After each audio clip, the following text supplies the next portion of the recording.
It is the end of October, and a cold autumnal breeze blows crisp browning leaves across the narrow winding road where I stand. I am on the outskirts of the small village of Gavrelle, around 6 miles to the northeast of Arras in northern France. In every direction from this quiet collection of labourers' cottages, there are what appear to be the gentle undulations of hills and the stubble remains of golden wheat fields. All is peaceful, and there is perhaps a suggestion in the easy pace of life that it was always thus. The only disruption the fact that the village lies close enough to the autoroute for there always to be the distant hum of traffic underscoring the silence. A reminder, perhaps, that the world is never too far away.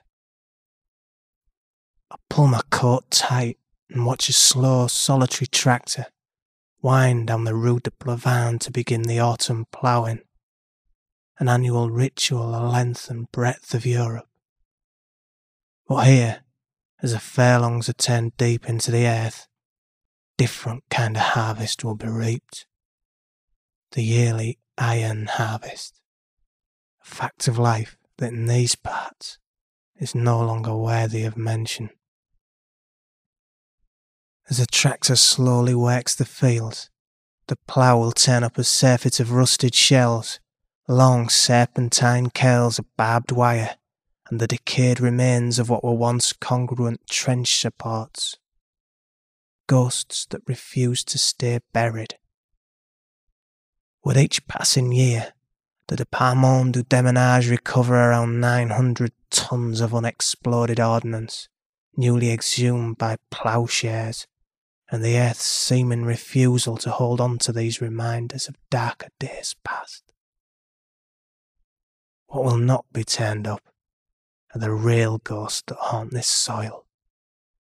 The 200 dead who were buried in the chilly Commonwealth war grave less than 2 miles away, and the host of living ghosts that limp back to the UK and now rest long forgotten in the quiet corners of cemeteries in Glasgow, Accrington and Hull. The numbers are now at best a byline in the history books.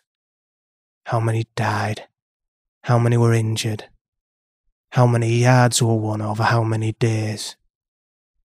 The faces of the fallen are long forgotten. Their disembodied names perhaps mumbled ritualistically on Armistice Day each year. Perhaps not. The iron harvest is now the only real reminder of the bitter fighting in the Oppy-Gavrelle sector in 1917. This land was once crisscrossed with trenches and earthworks. Walking north out of the village, one is soon following the line of railway trench, which once resonated to the chatter of the Hull pals and their comrades from across the Pennines. On this cold, bright morning, it is hard to believe there was ever a war here. No matter how hard you strain to hear, guns are long gone. There is nobody alive who remembers the shelling. The houses have been rebuilt and equipped for modern living. The land has healed. The voices are silent. All that remains is the barbed wire left in the corners of fields.